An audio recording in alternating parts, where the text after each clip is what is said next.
Did you know that speaking in front of others is one of the top fears in the world? In fact, studies show that up to 77% of people experience fear when it comes to public speaking. That's more than the fear of death. But here's the thing, you don't have to let this fear control you. In this video, you're going to learn how to take that nervous energy and turn it into something powerful.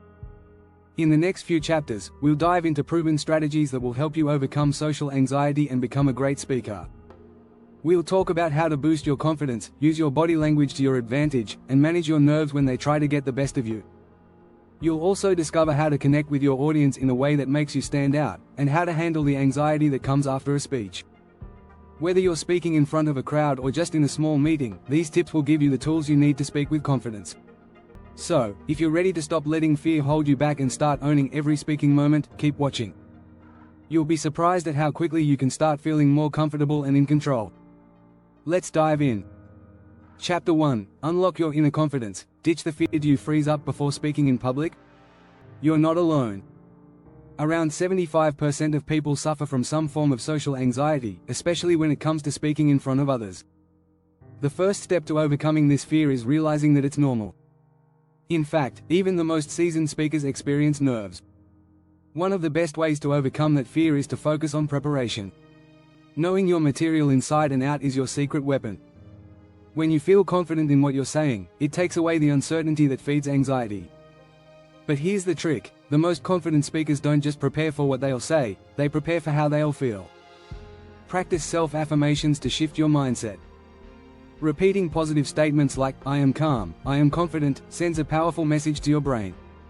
In one study, people who practiced affirmations had lower stress levels and performed better in public speaking scenarios.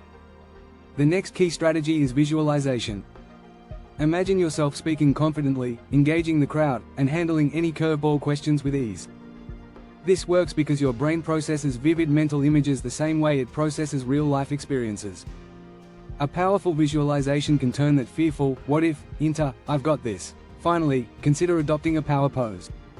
Stand like you're already successful. Social psychologist Amy Cuddy's research shows that adopting expansive body language before a speech can boost confidence by increasing testosterone and lowering cortisol. So, stand tall, shoulders back, and breathe deeply. Chapter 2. The Power of Presence. How to own any room. You may have heard the phrase, "It's not what you say, but how you say it." When you're nervous, it's easy to forget that how you present yourself can be just as impactful, if not more so, than the words you use. One of the easiest ways to improve your presence is by working on your body language. Start with your posture. Poor posture, slumped shoulders or crossed arms, signals discomfort and insecurity. On the other hand, standing tall and relaxed makes you look more confident. It also helps you feel more confident. Research from the University of Toronto shows that people with open body language are perceived as more authoritative and charismatic. Another element to consider is eye contact. Avoiding eye contact can make you seem disconnected or untrustworthy. But when you make eye contact with your audience, even for just a few seconds at a time, it builds trust and rapport. A study by the University of Wolverhampton found that when speakers made consistent eye contact, audiences rated them as more confident and engaging. The next part of owning the room is your voice. Speak slowly, clearly, and with purpose. When we're nervous, we tend to rush through our words. This makes us sound unsure. A slower, controlled pace conveys calm and confidence. Plus, it gives you time to think and breathe. Don't forget to smile. It's simple but effective. Smiling not only makes you seem more approachable, but it also tricks your brain into feeling happier. A study from the University of California found that smiling, even when you don't feel like it, helps reduce stress and makes you appear more engaging. Chapter 3. Breathing through the nerves. Master your body's language. Let's face it, public speaking is nerve-wracking. When we get anxious, our body reacts in all sorts of ways. You might feel your heart race, your palms sweat, or your stomach churn. But did you know you have the power to control these reactions? One of the most effective ways to calm anxiety is through focused breathing. Start with deep belly breaths. Inhale deeply through your nose, letting your stomach rise as you breathe in. Then exhale slowly through your mouth. This simple exercise triggers the body's relaxation response, reducing cortisol levels, the stress hormone. Studies show that slow, deep breathing can decrease anxiety by up to 50%. You can also try a technique called box breathing. Inhale for 4 seconds, hold for 4 seconds, exhale for 4 seconds, and hold again for 4 seconds. This rhythmic pattern regulates your heart rate, making you feel grounded and calm. Navy SEALs use box breathing to manage stress in high-pressure situations, and you can use it before stepping up to the podium. Next, pay attention to your voice. If you're nervous, your voice may become shaky or higher-pitched. To prevent this, practice diaphragmatic breathing. This type of breathing helps you project your voice more powerfully and prevents it from cracking under pressure. The key is consistency. It may take some practice, but when you make deep breathing a habit, it becomes a tool you can use anytime you start to feel anxious. In fact, one study found that regular breathing exercises can reduce overall anxiety levels by up to 60%. This means that by mastering your breath, you can reduce your nerves before a speech and even improve your focus and delivery.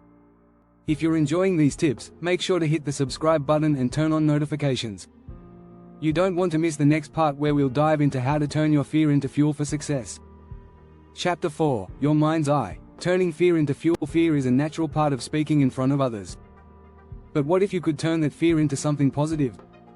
Visualization is one of the best ways to transform nervous energy into confident performance. It works because your brain can't always tell the difference between a real experience and one you vividly imagine. In fact, research from the Dominican University of California found that visualization improves performance. When you imagine yourself succeeding, your brain activates similar neural pathways as if you were actually doing the task.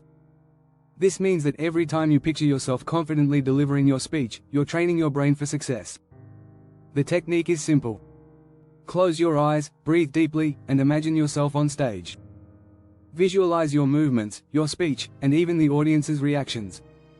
Imagine them nodding, smiling, and engaging with your message.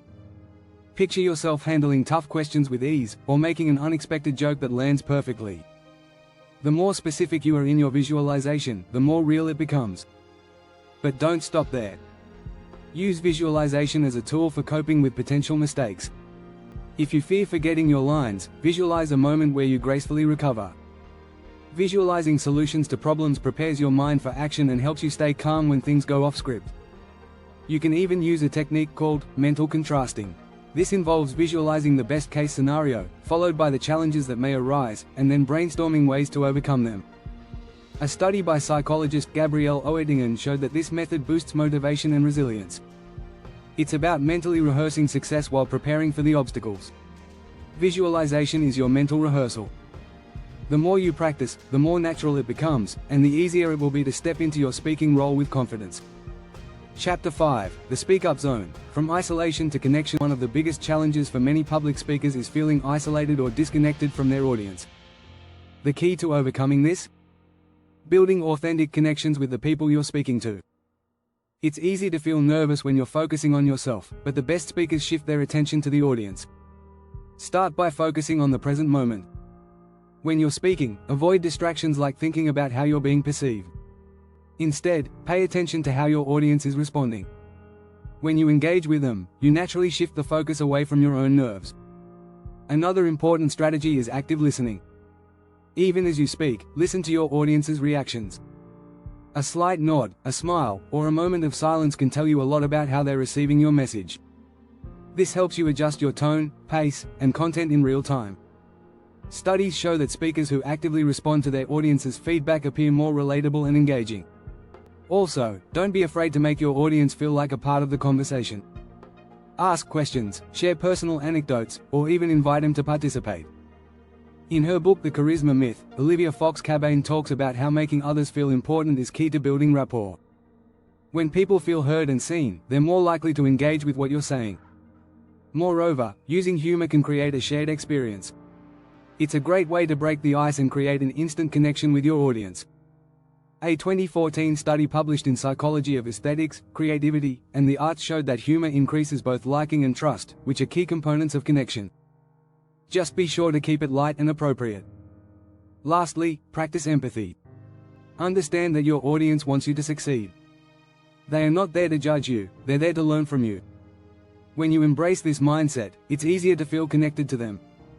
Chapter 6: The Afterglow. Managing post-speech anxiety. Like a pro, you've just finished delivering your speech, and your heart is still racing. The adrenaline is high, and suddenly, your mind starts to spiral into, "What did I mess up? or how did I sound? This post-speech anxiety is common, but with the right strategies, you can manage it effectively. The first step is to reframe your thoughts.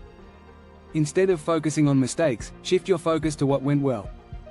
One study in psychology of sport and exercise found that athletes who focus on their successes after a performance report higher levels of satisfaction. The same approach can apply to public speaking. Reflect on the moments when you felt confident and successful. Another strategy is to practice self-compassion. Instead of beating yourself up over mistakes, be kind to yourself.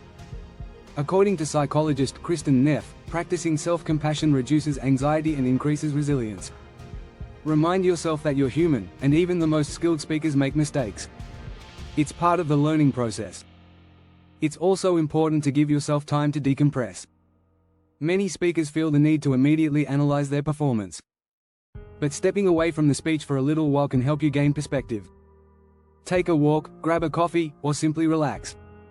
By giving yourself space, you'll come back with a clearer, more balanced view. You can also ask for feedback. Constructive feedback helps you identify areas for improvement and reinforces your strengths. Research shows that people who actively seek feedback tend to improve faster than those who avoid it. When you ask for feedback, you're taking control of your growth. Finally, celebrate your progress. Even if your speech wasn't perfect, you took a big step forward.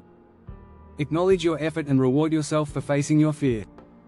The more you recognize your achievements, the easier it becomes to face your next speaking challenge with confidence. Over time, the more you embrace post-speech anxiety as part of the process, the less power it will have over you. By focusing on growth, self-compassion, and positive reflection, you'll learn to manage the afterglow and keep moving forward as a stronger speaker. If you found these tips helpful, don't forget to subscribe and hit the notification bell so you never miss a new video.